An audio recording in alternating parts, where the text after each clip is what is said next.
السلام علیکم ورحمۃ اللہ وبرکاتہ۔ اللہ کے فضل اور اس کی توفیق سے آج ہم انشاءاللہ تعالیٰ سورۃ البقرہ کی آیت نمبر 68 سے لے کر 71 تک پڑھیں گے۔ اعوذ باللہ من الشیطان الرجیم، بسم اللہ الرحمن الرحیم۔ قالوا، ان سب نے کہا، ادعو لنا، آپ دعا کریں ہمارے لیے، ربک، اپنے رب سے، یبین لنا، وہ بیان کرے ہمارے لیے، ما ہی، وہ کیسی ہو۔ قالا، اس نے کہا، انہ یقول، بے شک وہ فرماتا ہے، انہا، بے شک وہ، بقرۃ، گائے، لا فارض، جو نہ بوڑھی ہو، ولا بکر، اور نہ چھوٹی عمر کی ہو، اوان بین ذالک، جوان ہو اس کے درمیان، ففعلوا، بس تم سب کر لو، ما تؤمرون، جو تم سب کو حکم دیا جاتا ہے۔ قالوا، ان سب نے کہا، ادعو لنا، دعا کرو ہمارے لیے، ربک، اپنے رب سے، یبین لنا، وہ بیان کرے ہمارے لیے، ما لونہا، کیسا ہو اس کا رنگ۔ قالا، اس نے کہا، انہ یقول، بے شک وہ فرماتا ہے، انہا بقرۃ، بے شک وہ گائے ہو، صفراء، زرد رنگ کی، فاقع، گہرا ہو، لونہا، اس کا رنگ، تسر الناظرین، جو خوش کر دے دیکھنے والوں کو۔ قالوا، انہوں نے کہا، ادعو لنا، آپ دعا کریں ہمارے لیے، ربا کا، اپنے رب سے، یبین لنا، وہ بیان کرے ہمارے لیے، ما ہی، وہ کیسی ہو، ان البقرہ، بے شک گائے، تشابہ علینا، مشتبہ ہو گئی ہے ہم پر، وَإِنَّا، اور بے شک ہم، انشاءاللہ، اگر اللہ نے چاہا، لا مہتدون، ضرور سب ہدایت پا لیں گے۔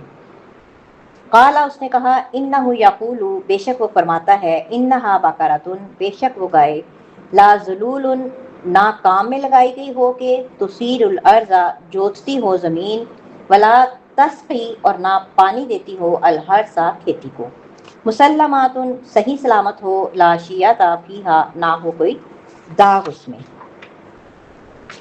قالوا، ان سب نے کہا، الآن، اب، جئت بالحق، تو آیا ہے حق کے ساتھ، فذبحوها، بس ان سب نے ذبح کیا اسے، وما کادوا، اور وہ سب لگتے نہ تھے کہ، یفعلون، وہ سب کریں گے۔ ہم پڑھ رہے تھے کہ بنی اسرائیل نے، اللہ تعالیٰ نے بنی اسرائیل کو گائے ذبح کرنے کا حکم دیا تاکہ اس شرکیہ عقیدے کو جڑ سے ختم کیا جائے۔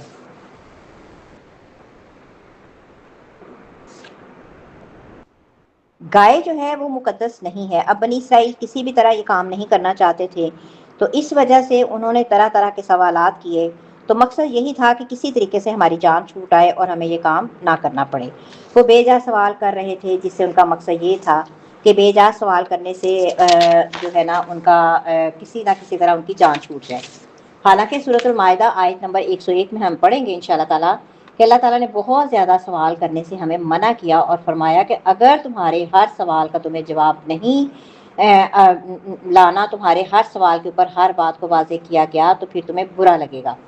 مطلب اس کا اگر جواب نہ دیا گیا تو تمہیں برا لگے گا، اس لیے بے جا سوالات سے پرہیز کرو۔ رسول اللہ صلی اللہ علیہ وآلہ وسلم نے فرمایا کہ بے شک مسلمانوں کے حق میں، مسلمانوں میں سے جرم کے لحاظ سے سب سے بڑا مجرم وہ شخص ہے جس نے کسی ایسی چیز کے متعلق سوال کیا جو حرام قرار نہیں دی گئی تھی، پھر اس کے سوال کی وجہ سے حرام قرار دے دی گئی ہو۔ صحیح بخاری کی حدیث نمبر ہے 7289، ٹھیک ہے۔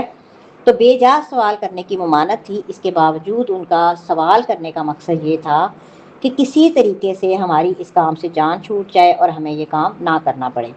تو کہتے ہیں کہ اپنے رب سے دعا کرو ہمارے لیے واضح کرے کہ وہ کیا ہے۔ تو موسیٰ علیہ السلام نے بتایا کہ اللہ تعالیٰ کہتے ہیں، فرماتے ہیں کہ وہ گائے جو ہے نا بوڑھی نہیں ہونی چاہیے، اور نہ ہی بالکل چھوٹی عمر کی ہونی چاہیے، بلکہ اس کی درمیانی عمر ہونی چاہیے، نوجوان ہونی چاہیے۔ پھر اسی کے ساتھ کہا، فَافْعَلُوا مَا تُؤْمِرُونَ، یعنی اب مزید کوئی سوال نہ کرنا، جو تمہیں کہا جا رہا ہے نا یہ کر گزرو۔ لیکن وہ باز نہیں آئے۔ ان کا اگلا سوال کہتے ہیں کہ اچھا اپنے رب سے کہو کہ ہمارے لیے اس کا رنگ بھی واضح کر دے، ٹھیک ہے، عمر کا تو پتہ چل گیا ہے، اب رنگ بھی بتا دے، رنگ کیسا ہونا چاہیے۔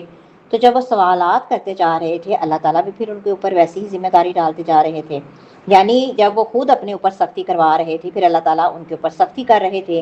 تو اللہ تعالیٰ نے فرمایا کہ انہیں بتائیے کہ زرد رنگ کی ہونی چاہیے، اور زرد رنگ بھی ایسا ہونا چاہیے کہ خوب جو گہرا زرد ہو، یعنی جس کو دیکھیں اور دیکھنے والوں کو پتہ چلے کہ وہ مطلب ان کو انٹریکٹ کرے اور جو ہے نا اٹریکٹ کرے، اور اس کا اوپر جو ہے نا پھر خاموش نہیں رہے پھر وہ۔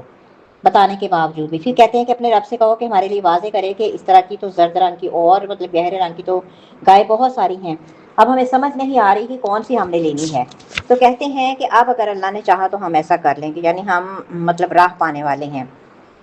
بار بار جھوٹے بہانے لگا رہے تھے تو ظاہر ہے پھر ضمیر نے جھنجھوڑا بھی تھا۔ اب ضمیر کا بوجھ ہلکا کرنے کے لیے اور اپنی شرمندگی کو مٹانے کے لیے کہتے ہیں کہ انشاءاللہ اس سوال کے بعد ہم کر گزریں گے۔ تو پھر موسیٰ علیہ السلام نے بتایا کہ اللہ تعالیٰ بتا رہے ہیں کہ وہ گائے ایسی ہو جو کبھی بھی، یعنی اس کا رنگ بھی زرد ہو، عمر بھی ایسی نوجوان ہو، پھر وہ کبھی بھی ہل کے لیے جوتی نہ گئی ہو، اس نے کبھی زمین میں ہل نہ چلایا ہو، یا کبھی زمین کو سراب کرنے کے لیے اس کو جو ہے کنویں سے پانی نکالنے کے لیے استعمال نہ کیا گیا ہو۔ لا شیعۃ فیہا، یعنی ایسا کبھی بھی نہ ہوا ہو، اور اسی طرح اس کے اندر ایک خوبی یہ بھی ہونی چاہیے کہ وہ صحیح کسی اور رنگ کا اس کے اندر کوئی داغ دھبا، یعنی مکمل سر سے پاؤں تک گہرے زرد رنگ کی ہونی چاہیے۔ تو کہتے ہیں ہاں جی اب تو نے حق کو واضح کیا ہے، اب نے صحیح بتایا ہے، اب ہمیں سمجھ آ گیا ہے کہ اب ہم نے کیا کرنا ہے۔ فذبحوها، پھر انہوں نے اس گائے کو ذبح کیا، حالانکہ وہ قریب نہیں تھے کہ وہ ایسا کرتے۔ ان کا مقصد تو یہ تھا نا کہ کسی طریقے سے ہمیں چھٹکارا مل جائے اور ہمیں یہ بات نہ ماننی پڑے۔ پھر اس کے بعد انہوں نے گائے کو ذبح کیا، ٹھیک ہے۔ پھر اس گائے کے ذریعے سے اللہ تعالیٰ نے ایک عظیم معجزہ جو ہے نا وہ کیا، اور ایک اپنی قدرت کا کرشمہ ان کو دکھایا، جو کل کے سبق میں انشاءاللہ تعالیٰ ہم پڑھیں گے۔ تو عزیزات، آج کے سبق نے ہمیں یہ لیسن دیا کہ جو شریعت نے حکم دیا ہے بس ہمیں اس کو خاموشی سے تسلیم کرنا چاہیے، ہمیں بغیر چوں چرا۔ ہم جتنے سوال کرتے جائیں گے اتنی ہی زیادہ ہم پر سختی کی جائے گی۔ ہاں، حق کو سمجھنے کے لیے سوال کرنا ضروری ہے، لیکن حق کو نیچا دکھانے کے لیے اگر ہم سوال کرتے ہیں تو شریعت اسلامیہ میں اس کی اجازت نہیں ہے، بلکہ اس کی مذمت بیان کی گئی ہے۔ تو بے جا سوال سے بچیے، ٹھیک ہے۔ اسی طرح سوالات کے جن کا کوئی مقصد نہیں ہے